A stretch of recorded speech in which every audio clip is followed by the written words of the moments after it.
trust not only amongst us, but trust with the customer, trust with our employee, trust with our supplier, vendor.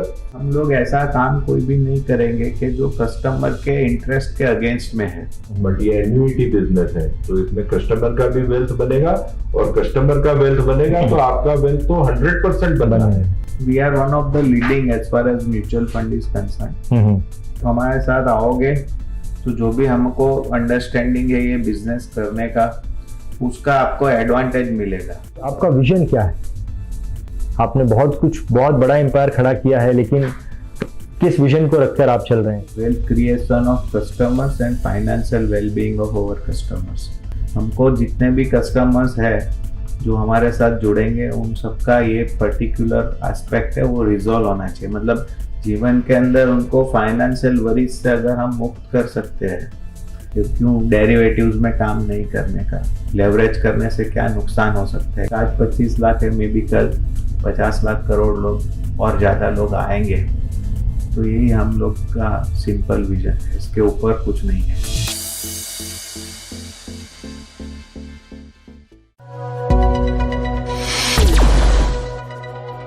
नमस्कार, मैं रंजीत सिंह, एक talk with business tycoon के पहले episode में आपका बहुत स्वागत है। दोस्तों, आज मैं आपको दो ऐसी शख्सियत से मिलाने वाला हूं जिन्होंने महज 26 सालों में देश की सबसे बड़ी म्यूचुअल फंड डिस्ट्रीब्यूशन कंपनी को खड़ा कर दिया। इनका नाम मिस्टर नीरज भाई और जिग्नेश भाई है और ये एनजे फंड्स कंपनी के जॉइंट मैनेजिंग डायरेक्टर हैं। तो चलिए मिलते हैं इन दो शख्सियत से और उनके इन 26 सालों के अमेजिंग एक्सपीरियंस के बारे में जानते हैं। तो जिग्नेश भाई, नीरज भाई, हमारे सबसे पहले टॉक विद बिजनेस टाइकून के इस एपिसोड में आपका बहुत स्वागत है। मैं आपसे जानना चाहूँगा नीरज भाई, जिग्नेश भाई, कि 26 साल पहले आपने इस कंपनी की नींव डाली थी, आई एम करेक्ट?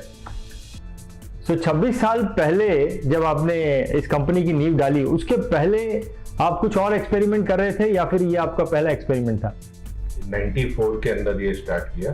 ओके। तो उसके पहले कोई जॉब का एक्सपीरियंस तो नहीं था। ओके। तो ये पहला ही वेंचर था। फिर हम थोड़ा कुछ एक्सप्लोर भी कर रहे थे और नीरज भाई बड़ौदा स्टॉक एक्सचेंज के अंदर जाते थे, तो उनका एक स्टॉक एक्सचेंज रिलेटेड अच्छा एक एक्सपीरियंस था। अच्छा। और वहां से हमें क्लू मिली कि ये फाइनेंशियल सर्विसेज और कैपिटल मार्केट जो है उसके अंदर हम काम कुछ कर सकते हैं और धीरे धीरे फिर हमने काम की शुरुआत की। बट वो समय में डिजिटल एक्सचेंज नहीं था, तो रिंग हुआ करती थी, फिजिकल मार्केट था। तो वहाँ पे नीरज भाई ने वहाँ से शुरुआत की थी और फिर हम वहाँ से आगे बढ़े। और आप लोगों का, आप दोनों दोस्त हैं शुरू में या फिर रिलेटिव है, कैसा है? तो हम लोग जब मतलब विद्यानगर में पढ़ते थे, अच्छा, वहाँ पे मिले थे। कोई अच्छा। एक्सीडेंटली वहाँ पे जो रूम था वो हम शेयर कर रहे थे साथ में। हाँ। और फिर वहीं से हम आगे बढ़े। ओके। तो वहीं पे आप लोगों ने डिसाइड किया था कि अब कुछ बिजनेस करना है साथ में, या फिर बाद में जब आपका रिंग का एक्सपीरियंस था? आपका एक्सपीरियंस क्या था सर? नहीं, मेरा तो हम लोग ने तो बस शुरुआत ही यहाँ से की थी। अच्छा। तो फिर हम सूरत में आए, सूरत में भी फिर मिलना हुआ। अच्छा। और फिर हमने ये शुरुआत की थी बिकॉज 92 के अंदर प्राइवेट सेक्टर म्यूचुअल फंड को भी अप्रूवल मिली थी। ओके। और 94 में हमने ये शुरुआत की थी। तो शुरू में फिक्स डिपॉजिट वगैरह करते थे और धीरे धीरे फिर नीरज भाई का एक पुराना घर था सिटी के अंदर। अच्छा।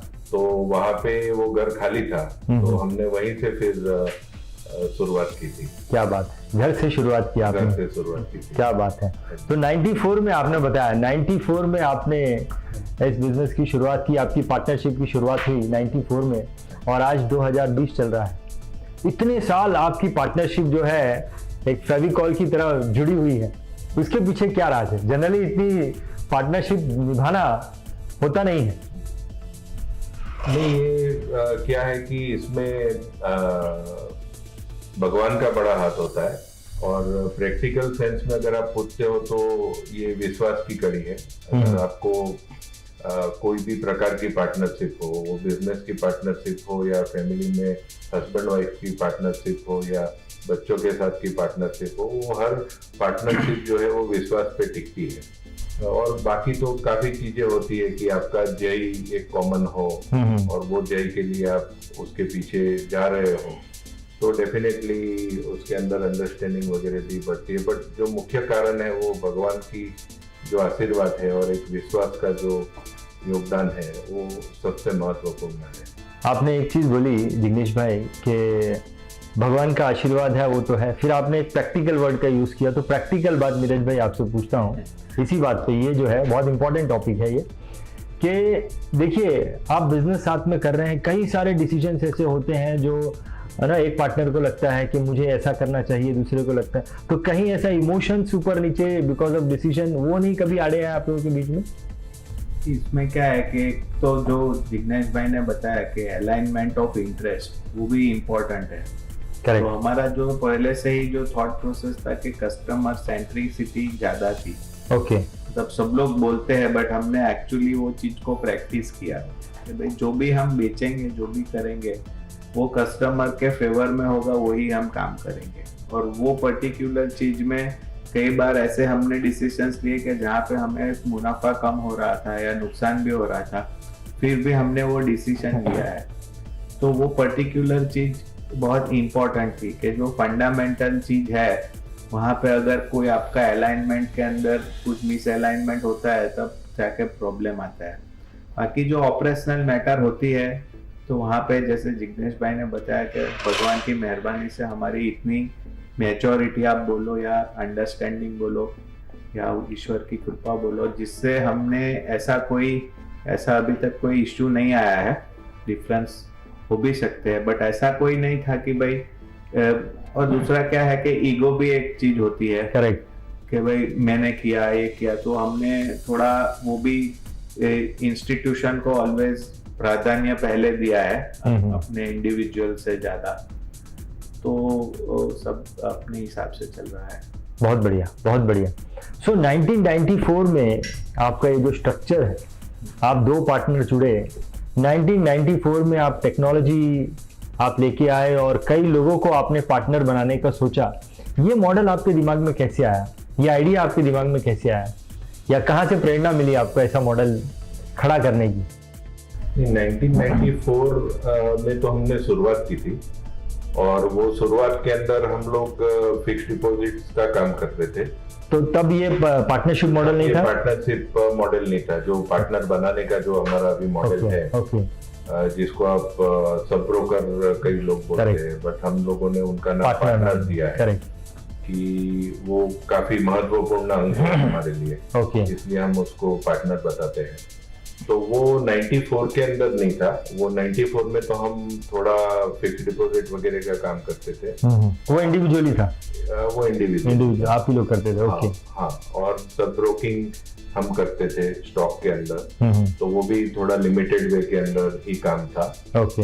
और फिर जैसे जैसे आगे हम बढ़े वैसे म्यूचुअल फंड आया, तो हमने म्यूचुअल फंड को इवेल्युएट करना चालू किया। तो हमको लगा कि ये काफी अच्छा एक इन्वेस्टमेंट व्हीकल हो सकता है फॉर रिटेल इन्वेस्टर, क्योंकि वहाँ पे short term, medium term, long term, low risk, medium risk, high risk, low return, medium return, high return, हर कैटेगरी के जो प्रोडक्ट्स है वो अवेलेबल है। तो ये काम आप नीरज भाई के घर से कर रहे थे?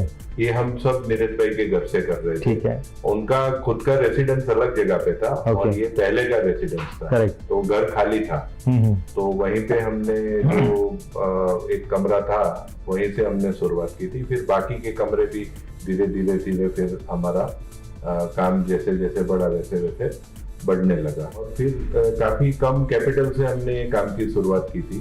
तो उसके एक्सटेंशन के अंदर क्या हुआ कि वो टाइम पे काफी हाउसेस थे जिनका ये सब ब्रोकर का मॉडल था, बट वो लोग का म्यूचुअल फंड के अंदर नहीं था। वो ज्यादातर आईपीओ में था, ज्यादातर फिक्स्ड डिपॉजिट्स में था।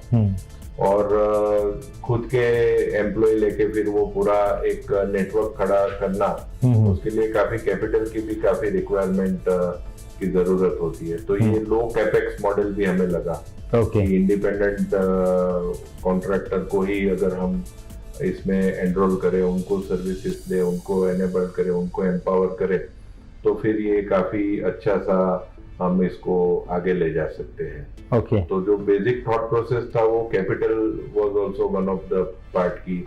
इसमें लो कैपेक्स मॉडल है और इसमें पैसा कम और मेहनत ज़्यादा है, तो हमने मेहनत ज़्यादा वाले ऑप्शन को सिलेक्ट किया और वहाँ से हमने ये नेटवर्क बनाने की शुरुआत की। दूसरा एक पॉइंट ऐसा है कि अगर आप म्यूचुअल फंड्स को हमने जब 5-6 साल में समझा तो हमें एक कन्विक्शन आ गया कि ये सबसे बढ़िया व्हीकल है, इन्वेस्टमेंट व्हीकल रिटेल इन्वेस्टर के लिए।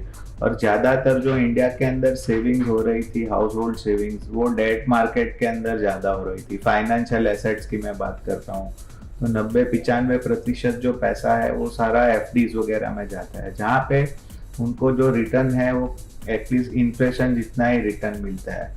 तो हमको ऐसा लगा कि म्यूचुअल फंड्स में अगर इक्विटी स्कीम्स में एसआईपीज के माध्यम से कोई इन्वेस्टमेंट्स करेगा तो एक्चुअली उसकी वेल्थ क्रिएशन होगी। एंड आज आप 25 साल की हिस्ट्री देखोगे तो एक्चुअली ऐसा हुआ भी है। करेक्ट। तो वो एक कन्विक्शन था, बट ये पर्टिकुलर मैसेज को हर रिटेल इन्वेस्टर के पास पहुंचाने के लिए जो टीम खड़ी करनी पड़े, वो एक आइदर हम एम्प्लॉयमेंट लेके कर सकते हैं जहाँ पे वो कैपिटल का एक कंस्ट्रेंट है। दूसरा है कि भाई there are so many people जो लोग को भी ये अच्छा चीज करनी है, अच्छा काम करना है और एक बिजनेस क्रिएट करने की अपॉर्चुनिटी मिलती है, तो वो हमने फिर स्टार्ट किया और जिसका नाम हमने बताया कि एनजे पार्टनर मॉडल, जो हम आज पॉपुलर है एनजे के पार्टनर्स हम उनको बोलते हैं। वे एक्चुअली दे आर अवर सब distributors but we call them as our partner. और जो हमारा थॉट प्रोसेस है, जो विजन है वेल्थ क्रिएशन ऑफ कस्टमर, वो same vision they are actually executing it at the customer level. तो कौन से साल में 1994 में आपने काम की शुरुआत की और ये आइडिया पे इम्प्लीमेंट आपने कौन से साल से किया? सो आफ्टर 2000, जब 1999-2000 एक बहुत ही अच्छा फेज था 98 से 2000 का, तो उसके बाद हमको लगा कि जो सारी चीज़ें हैं वो पर्टिकुलर बहुत सारे लोगों को इसका हमें एडवांटेज देना चाहिए। तो उस समय फिर हमने स्टार्ट किया नेटवर्क क्रिएट करने का। और जो हमारा एनजे पार्टनर्स नेटवर्क जो आज जाना जाता है फाइनेंशियल प्रोडक्ट डिस्ट्रीब्यूशन नेटवर्क, तब हम उसको एनजे फंड्स नेटवर्क बोलते थे। उसको ऑफिशियली हमने 2003 में चालू किया क्योंकि उसमें टेक्नोलॉजी भी था साथ में। केवल हम खाली म्यूचुअल फंड के फॉर्म्स या वो नहीं देते थे, बट पूरा हमने टेक्नोलॉजी बनाया था। क्योंकि जब हम लोग ने कस्टमर को हम सर्विस कर रहे थे तो हमको लगा कि इनको सर्विस करने के लिए अगर हम टेक्नोलॉजी बनाते हैं तो हमने हमारे खुद के लिए टेक्नोलॉजी बनाई जहाँ पे कस्टमर को उसके पोर्टफोलियो की माहिती, उसका वैल्यूएशन रिपोर्ट, उसका कितना कैपिटल गेन हो रहा है, कितना लॉन्ग टर्म, शॉर्ट टर्म, ये सारी चीज़ें अगर मिलती है, कितना परफॉर्मेंस आ रहा है, तो बहुत ही अच्छा हो जाएगा। तो वो हमने हमारे लिए ऑलरेडी स्टार्ट कर दिया था। फिर हमने सोचा कि यही चीज़ अगर हम हमारे पार्टनर्स को भी देते हैं कि भाई वो भी उनके कस्टमर का पूरा एक्सेल में अगर बनाना है या उसको मैन्युअली करना है, उस समय इतना कंप्यूटर का वो भी नहीं था, इंटरनेट भी नया नया था, तो वो मेहनत उनकी बच जाएगी और वो लोग ज़्यादा टाइम सेल्स में दे सकते हैं, उसकी प्रोडक्टिविटी बढ़ा सकते हैं। और वही थॉट प्रोसेस से हमने एक नेटवर्क स्टार्ट किया जहाँ पे हम काफ़ी सारी चीज़ें दे रहे थे। 1999 में जब आपने इस थॉट प्रोसेस पे काम चालू किया, उस वक्त आप दो थे या आपने ऑलरेडी टीम खड़ी कर दी थी आपकी खुद की? छोटी टीम थी उस समय। हमारी जो टीम में अभी हमारे जो नेशनल सेल्स के जो हेड है मिसबा बक्सा मूसा, ही वाज देयर, और भी कुछ जो हमारे आज क्यू जोनल मैनेजर्स है, सेल्स की मैं बात कर रहा हूँ, वो लोग भी उस समय हमारे साथ में थे। अच्छा, छोटी टीम थी, हमने सबने साथ में मिलके ग्रो हुआ है। बाकी के भी जो फंक्शनल हेड्स है, ऑर्गेनाइजेशन भी धीरे धीरे क्रिएट हुआ, वो सारे भी उसी समय थे। एंड सबने साथ में मिलके डिसीजंस वगैरह लेके आगे हम बढ़े। बहुत बढ़िया। तो सर आपने बताया कि कैसे आपने एक घर से जो है अपने काम की शुरुआत की, एफडी के काम से शुरुआत की, तो आज इतना बड़ा जो आपने एम्पायर खड़ा किया है, ये जो जर्नी है इसमें आपकी ग्रोथ की सबसे बड़ी वजह क्या है? जो मॉडल जिसको हम बोलते हैं कि बिजनेस मॉडल, तो बिजनेस मॉडल हमने कुछ डिजाइन नहीं किया था कि हम ये बिजनेस मॉडल को फॉलो करेंगे और इतनी बड़ी कंपनी आगे जाके बनाएंगे। तो जो काम की जो शुरुआत की, जो नीरज भाई ने बताया कि हमने पार्टनर को जुड़ना शुरू किया और उन लोगों को टेक्नोलॉजी प्लेटफॉर्म एक प्रोवाइड किया, तो जिसमें हम लोग बोलते थे कि RTD, recruitment training and development, ये 3 चीजें जो है वो काफी इम्पोर्टेंट है। तो हमने जैसे जैसे लोगों को जोड़ा, उसके साथ उन लोगों को टेक्नोलॉजी प्लेटफॉर्म दिया, ट्रेनिंग दिया, और फिर हम उनको डेवलप करते गए। तो सही मात्रा में अगर आप देखो तो काफी सारे चीजें इसके अंदर इन्वॉल्व है। एक ऐसी चीज नहीं है कि जिसकी वजह से हमें बिजनेस के अंदर ग्रोथ मिल गई। तो एक तो वो समय के अंदर इनका कोई सॉफ्टवेयर था नहीं ये सब चीज करने के लिए, और ये स्टैटिक प्रोडक्ट नहीं है, तो ये डायनामिक है। तो जिसमें NAV हम जिसको बोलते हैं वो भी एवरीडे चेंज होती है। तो क्लाइंट रिपोर्टिंग वगैरह के भी अंदर भी जो एक्सेल के अंदर ये सब मैनेज करना है वो काफी डिफिकल्ट हो जाता है। तो उसके लिए भी एक अच्छा सा सॉफ्टवेयर डेवलपमेंट की जर्नी हमारी वहां से चालू हुई, वो अभी तक चालू है। ऐसा नहीं है कि सॉफ्टवेयर बन गया है, क्योंकि जैसे भी नई नई चीज हम सीखते गए, लोगों को मिलते गए, लोगों की रिक्वायरमेंट आती गई, और मैक्सिमम क्लाइंट को क्या चीज से बेनिफिट मिल सकता है, वो चीज जैसी जितनी हमें समझ में आई वो सब हम इम्प्लीमेंट करते गए, और वैसे वैसे हम आगे बढ़ते गए। दूसरी बात है कि जो हमने अभी तक का अगर आप देखो तो विद इन म्यूचुअल फंड के अंदर भी हमने प्रोडक्ट्स जो है वो ऐसी बेची है कि जो क्लाइंट के इंटरेस्ट में हो। ऐसा ना हो कि इसके अंदर थोड़ा ज्यादा बेनिफिट है तो वो प्रोडक्ट को ज्यादा पुश करो। तो क्लाइंट सेंट्रिक अप्रोच रख के हमने प्रोडक्ट्स वगैरह प्रमोट की। एंड टचवुड इंडस्ट्री ने भी अच्छा काम किया, म्यूचुअल फंड कंपनीज ने अच्छा काम किया, रेगुलेटर का भी इसमें अच्छा रोल है कि काफी स्ट्रिक्ट रेगुलेशंस बनाए कि जिसमें इन्वेस्टर का इंटरेस्ट जो है वो सेंटर में हो। तो हर एंगल से अगर आप देखो तो अच्छा काम हुआ, और इसमें कोई भी ग्रोथ में और कोई भी सक्सेस में एक सबसे बड़ी चीज होती है कि आपकी टीम। करेक्ट। तो people is very very important. तो वी आर ऑल्सो फॉर्चुनेट कि हमारी भी टीम बहुत अच्छी बनी, और आज की तारीख में जो हमारे की पोजीशंस के अंदर जो लोग हैं उनका टेन्योर 19 साल, 20 साल, 18 साल, 18 साल से लेके 20 साल के बीच में है।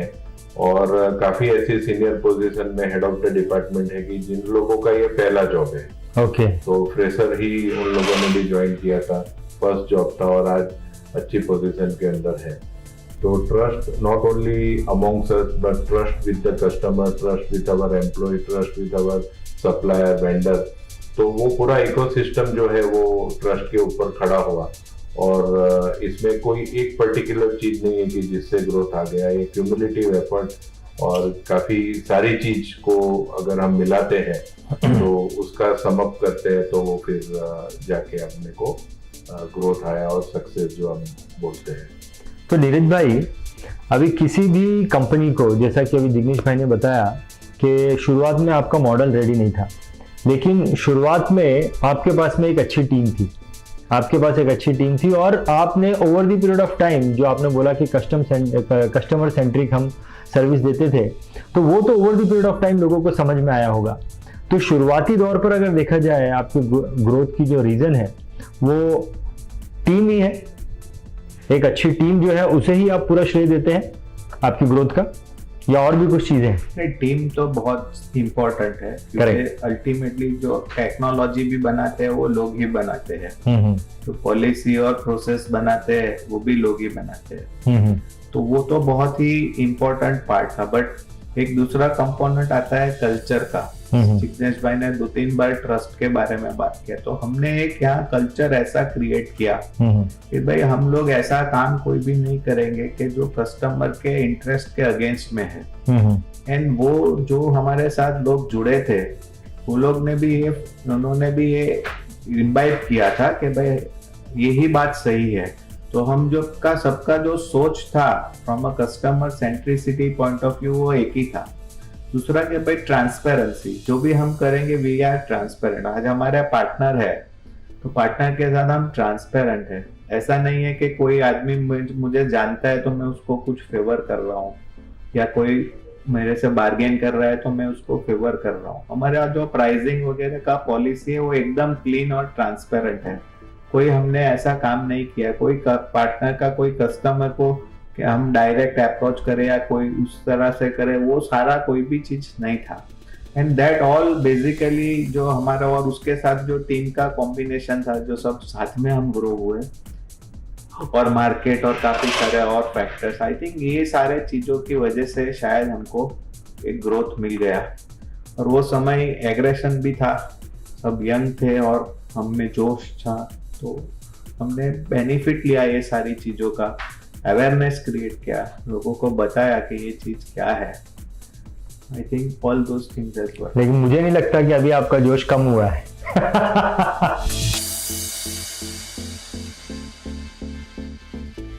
ये जो आपने बताया कि आपकी टीम में इतने सालों से लोग काम कर रहे हैं, तो क्या कल्चर आपने टीम के टिके रहने का क्या कल्चर बनाया आपने? ऐसा कैसे लोग आपके साथ इतने साल तक टिके रहते हैं? टिके रहने में यही है कि साथ में हम ग्रो हुए हैं और रिस्पॉन्सिबिलिटी सबकी बढ़ती गई, कंपनी ग्रो हो रही थी तो ज्यादा हम जवाबदारी एग्जिस्टिंग लोगों को दे रहे थे। उन्होंने जवाबदारी स्वीकारी और जवाबदारी दी तो उसके सामने हमने अप्रोप्रिएट रेम्यूनरेट किया लोगों को। उसमें भी हमारी काफी ट्रांसपेरेंसी थी। जो कंपनी में से प्रॉफिट्स होते थे वो भी हम डिस्ट्रीब्यूट करते थे। तो धीरे धीरे करके क्या है कि चलता रहा था और अल्टीमेटली उनको भी ट्रस्ट था कि भाई हम लोग जिनके साथ काम कर रहे हैं वो केवल अपने लिए काम नहीं कर रहे हैं, they will also look at our growth. तो वो शायद हम थोड़े वर्षों में एस्टैब्लिश कर सके। तो उसी की वजह से आज काफी सारे हमारे पुराने लोग हैं और आज वही लोग बात करते हैं जिसकी वजह से दूसरे उनके अंडर की टीम भी टिकी रही है। करेक्ट। तो ऐसा नहीं है कि भाई हम खुद अपने बारे में ही सोचा। जब हम कस्टमर के बारे में सोचते हैं तो बहुत ऑब्वियस है कि हम हमारे जो एम्प्लॉइज हैं उनके बारे में भी सोचेंगे, और जो हमारे सीनियर लोग हैं वो लोग भी बहुत क्लियर है कि उनके सबऑर्डिनेट्स की ग्रोथ के बारे में वो सोचते हैं, केवल अपने ग्रोथ के बारे में नहीं सोचते। तो एक ऐसा कल्चर बना और जिसकी वजह से शायद ये रिजल्ट है। बहुत बढ़िया, बहुत बढ़िया। तो ये जो आपकी जर्नी रही, जो ग्रोथ की जर्नी रही, वो तो ऐसी सीधी नहीं होगी, काफी सारे चैलेंजेस आपको फेस करने पड़े होंगे शुरुआती दौर में। तो वो क्या चैलेंजेस थे जो आपको बार बार फेस करने पड़ते थे? हमारा जो म्यूचुअल फंड समझने के बाद जो कन्विक्शन आया वो ये आया कि जो लॉन्ग टर्म वेल्थ क्रिएशन अगर करना है तो इन्वेस्टर को लॉन्ग टर्म इक्विटी के अंदर पैसा लगाना पड़ेगा और लंबे समय तक उसके अंदर रहना पड़ेगा, तभी जाके उसका पैसा बनेगा। ट्रेडिंग वगैरह एक्टिविटी में से या शॉर्ट टर्म में थोड़ा ग्रोथ आया और पैसा निकाल दो, वो एक्टिविटी से पैसा नहीं बनेगा। तो सबसे बड़ा जो चैलेंज था वो चैलेंज यही था कि लोगों को ये लॉन्ग टर्म इन्वेस्टमेंट सिखाना, क्योंकि अगर हम कैपिटल मार्केट की बात करते हैं तो लोगों को ऐसा लगता है कि शेयर बाजार तो एक सट्टा है, तो शेयर बाजार के अंदर पैसा बनता नहीं है, या उसकी ऑपोजिट साइड पे देखो तो आपको ऐसा एक व्यू मिलेगा कि शेयर बाजार में तो तुरंत पैसा बनता है। तो ये दोनों चीज गलत है।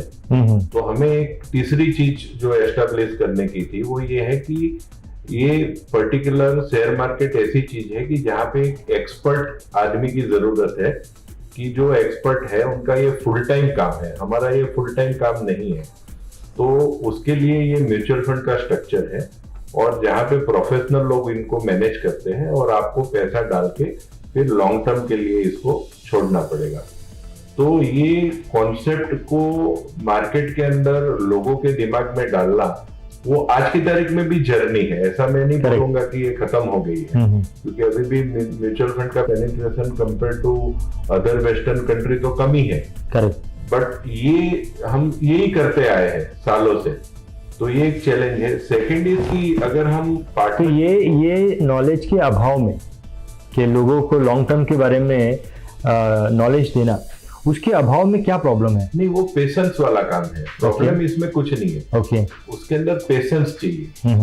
जब मैं आपको ये चीज सिखाता हूँ तो आप सुन लेंगे बट उसको इम्प्लीमेंट नहीं करेंगे। करेक्ट। तो वापस मेरे को बताना पड़ेगा, तीसरी बार मेरे को बताना पड़ेगा, तब जाके इसमें सक्सेस आएगी। करेक्ट। तो ये पेशेंस वाली काम है नंबर 1। और नंबर 2, इसके अंदर पार्टनर की अगर आप बात करें कि उनका जो रेम्यूनरेशन है और उनके लिंक हमारा जो रेम्यूनरेशन है, वो भी आप जितने टाइम टिकेंगे म्यूचुअल फंड के अंदर, उसके ऊपर हमको ट्रेल कमीशन मिलती है। पार्टनर को उसके अंदर उसके बेसिस में कमाई है। तो ये भी बहुत साइंटिफिक है। ऐसा नहीं है कि मैंने एक बार आपको माल भेज दिया और फिर अपफ्रंट पैसा मेरे को मिल गया, ऐसी चीज नहीं है। म्यूचुअल फंड में भी थोड़ा सा अपफ्रंट कमीशन पहले था, अभी तो पूरा ट्रेल मॉडल हो गया। बट ये काफी साइंटिफिक चीज है और रेगुलेटर ने भी उसके ऊपर कैप रखा है। तो इसमें जेस्टेशन पीरियड जो आता है कि 3 साल 4 साल तक आपको थोड़ी कमाई ना भी दिखे, तो ये समय तक उनको मोटिवेट रखना, उनको टिकाना, उनको ये बिजनेस के अंदर उनका जो ट्रस्ट है वो बेकरार रखना, ये सब चीजें जो है ये सब चैलेंजिंग है। Correct, correct, correct. और आज की तारीख में भी जो नए लोग बिजनेस के अंदर आ रहे हैं, वहां पे सेम चैलेंज है। करेक्ट। वो टाइम पे नए लोग थे, उस पे चैलेंज है, वो आज डेवलप्ड हो गए। हमारे कई लोग 100 करोड़ के ईयूएम के अंदर पहुंच गए। They are very happy. Even they sometimes act as a mentor for others. तो हमने उनके अंदर विश्वास डाला तो उनको भी लगा कि मैं भी 10 लोगों को आज कोचिंग कर सकूं, मेंटरिंग कर सकूं, तो उनकी भी लाइफ बन सकती है।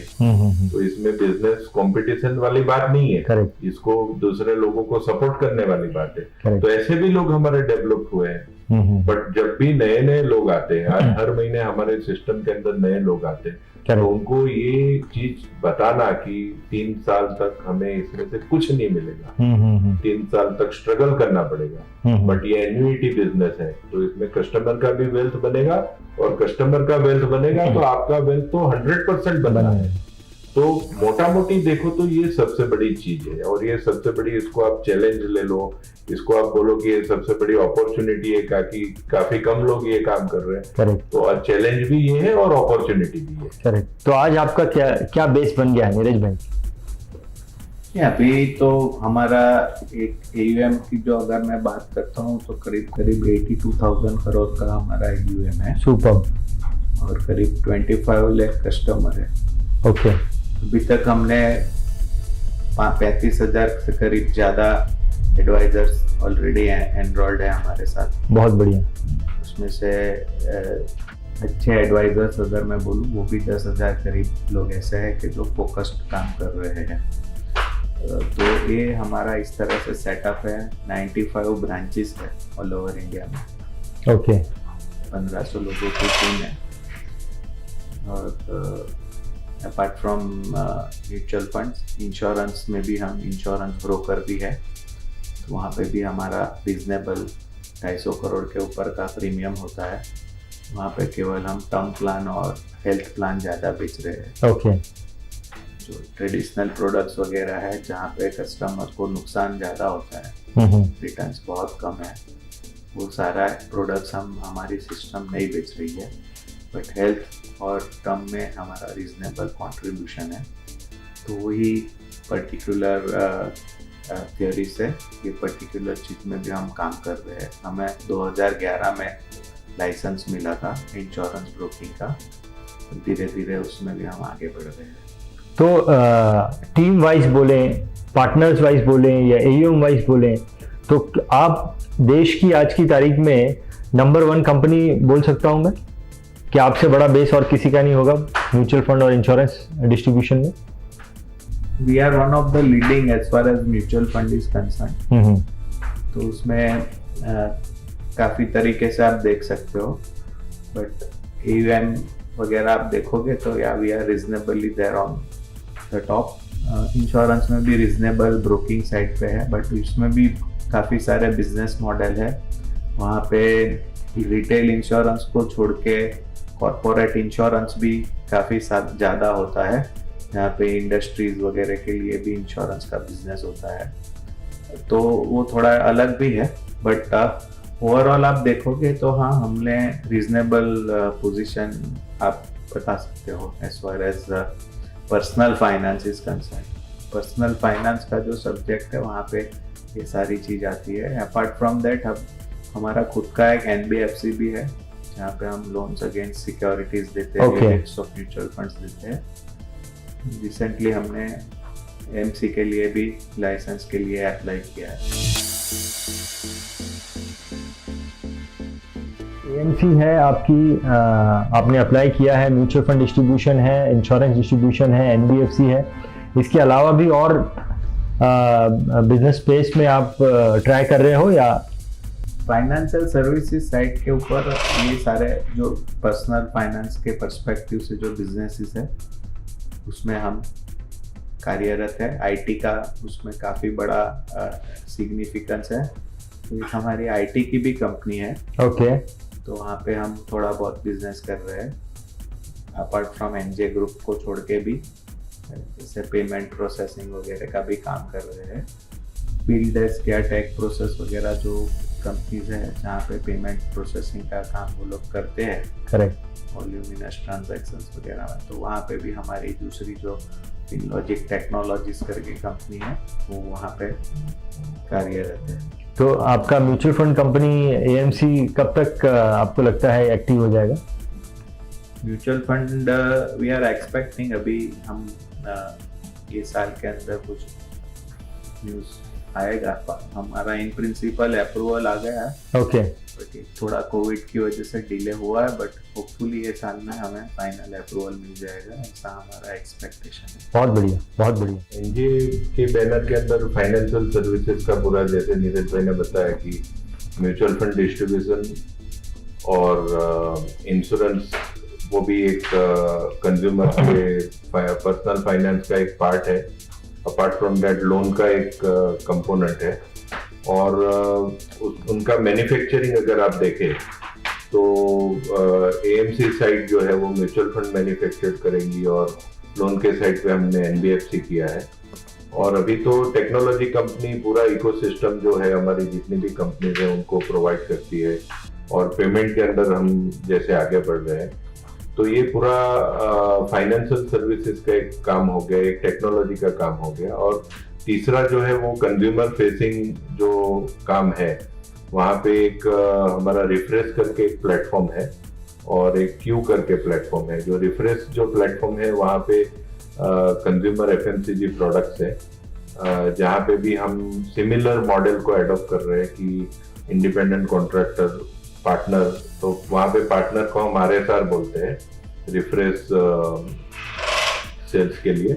और क्यू के अंदर हम इंटीरियर डिजाइनर को अप्रोच कर रहे हैं, तो वहाँ पे भी हमने एक प्लेटफॉर्म क्रिएट किया है। तो इन ऑल दिस 3 डोमेन जो मेन कंपोनेंट है ऐसा है कि जहाँ पे एम्प्लॉयमेंट जनरेशन हो, और इंडिया के अंदर आप देखते हो कि काफ़ी अनएम्प्लॉयमेंट है और कोविड की वजह से भी काफ़ी ये है, तो ये काफ़ी लोगों को ये अपॉर्चुनिटी मिल सके, वही एक मतलब जिसको हम बोलते हैं कि विजन बोलो हर कंपनी रन करने का, उसके पीछे ये भी एक चीज छुपी हुई है कि क्लाइंट के बेनिफिट के लिए काम करते हैं, और उसके साथ साथ अगर एम्प्लॉयमेंट जनरेशन के लिए भी हम जो भी छोटा कंट्रीब्यूशन दे सके, तो that is also one of the.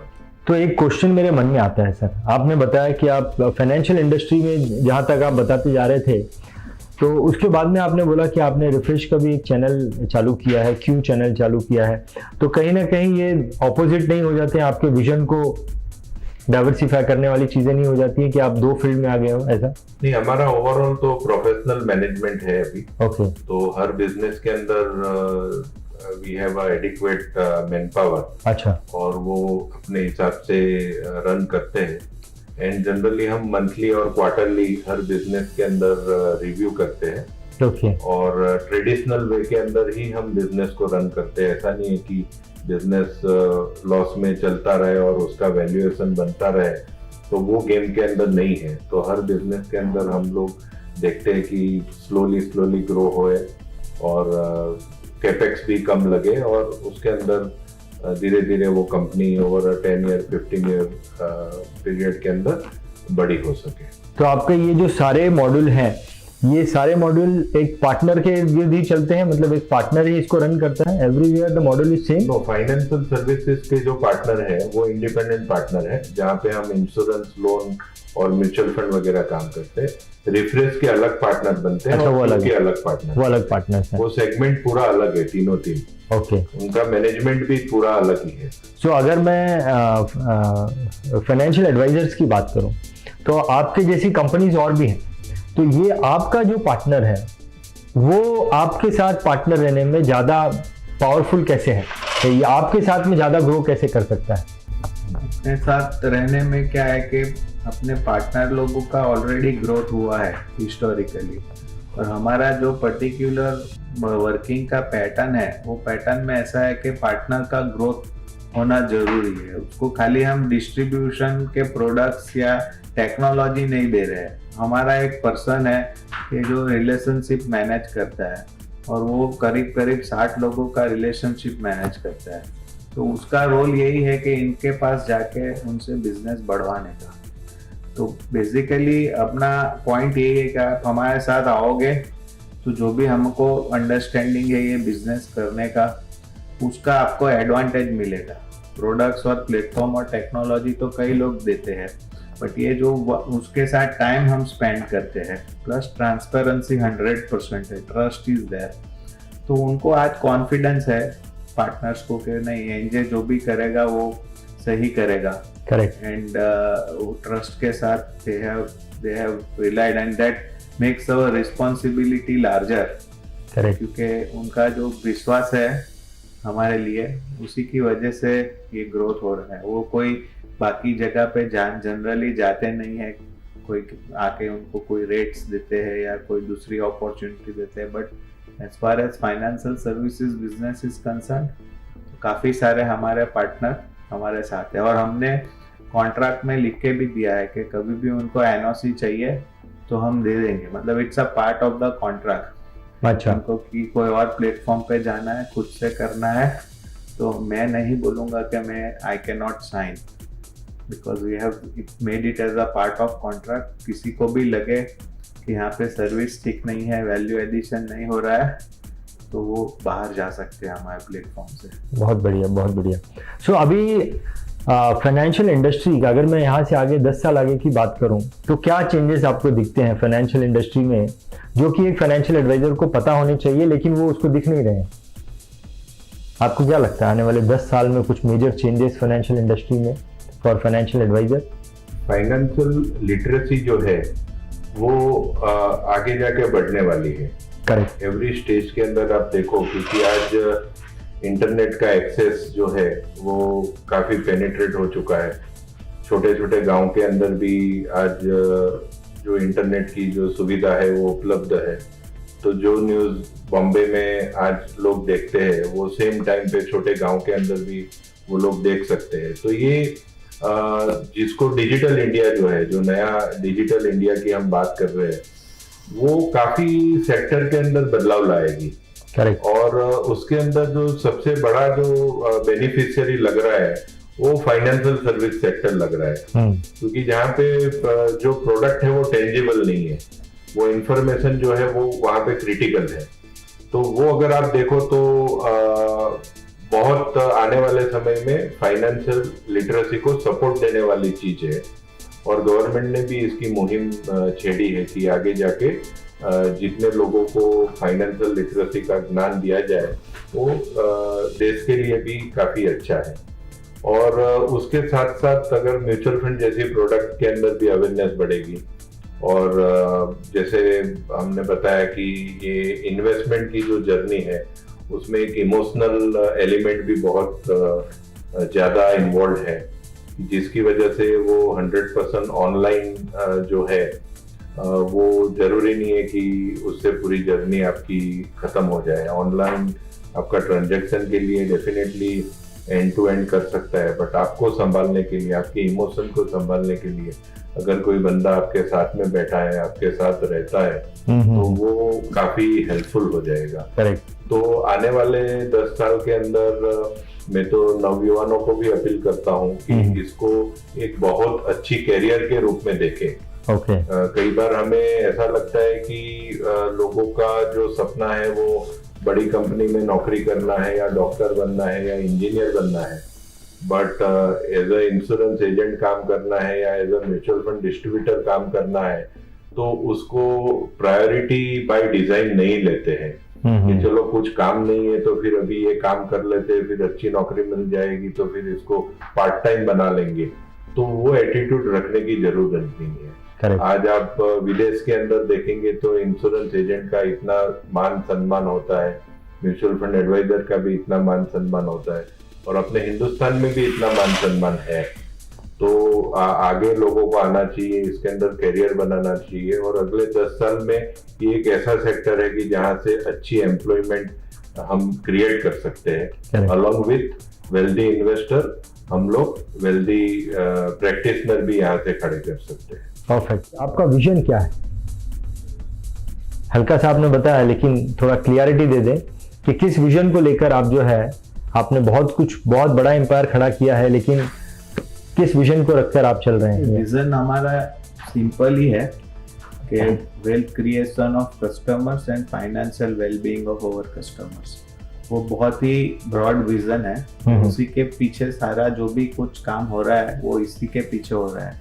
हमको जितने भी कस्टमर्स है जो हमारे साथ जुड़ेंगे उन सबका ये पर्टिकुलर एस्पेक्ट है वो रिजॉल्व होना चाहिए। मतलब जीवन के अंदर उनको फाइनेंशियल वरीज से अगर हम मुक्त कर सकते हैं, बहुत सारे प्रॉब्लम्स लोगों की लाइफ में होते हैं, बट जो फाइनेंशियल सर्विसेज, फाइनेंशियल इश्यूज है, उसको अगर हम सेविंग्स की हैबिट अगर डलवाते हैं, उनको अच्छी चीजें समझाते हैं कि क्यों डेरिवेटिव्स में काम नहीं करने का, लेवरेज करने से क्या नुकसान हो सकता है, क्या रिस्क हो सकता है, और छोटी छोटी चीजों से आप अपने फाइनेंशियल प्रॉब्लम्स को रिजोल्व कर सकते हैं। बट वो समझाने के लिए, वो बात करने के लिए एक पर्सन की जरूरत है, एक कोच की जरूरत है। तो हम वो कोच के माध्यम से, जो हमारा नेटवर्क है, वो माध्यम से लोगों तक पहुंचने की कोशिश कर रहे हैं। That is the vision. जितने आज 25 लाख है, मे बी कल 50 लाख करोड़ लोग और ज्यादा लोग आएंगे। तो यही हम लोग का सिंपल विजन है, इसके ऊपर कुछ नहीं है। बहुत बढ़िया।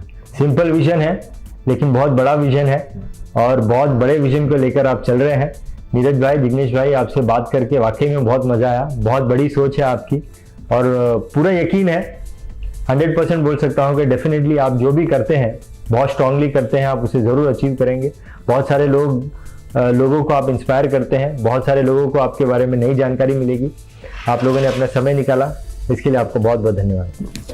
Thank you Ranjit. और रंजीत जी, आपका भी जो ये BI चैनल है, BI TV जिसे आप बोलते हैं, जिसमें आप लोगों को मोटिवेट करते हो और लोगों को प्रोत्साहित करते हैं, और इसके लिए आपको भी खूब खूब धन्यवाद। और आगे जाके आपका बड़ा चैनल बने, बड़ा एक ऑर्गेनाइजेशन क्रिएट हो, और लोगों को ज्यादा से ज्यादा जानकारी दो, और लोगों को उससे समृद्धि मिले, और आपके ऊपर भगवान का आशीर्वाद रहे। Thank you sir, thank you. You all the best and many congratulation Ranjit ji. Thank you sir, BI TV के लिए। Thank you. आपकी सारी एफर्ट, सक्सेस, सब आप जो सोच रहे हैं वो हो जाए, ऐसी हमारी शुभेच्छा है। बहुत बहुत धन्यवाद sir. Thank you very much. Thank you.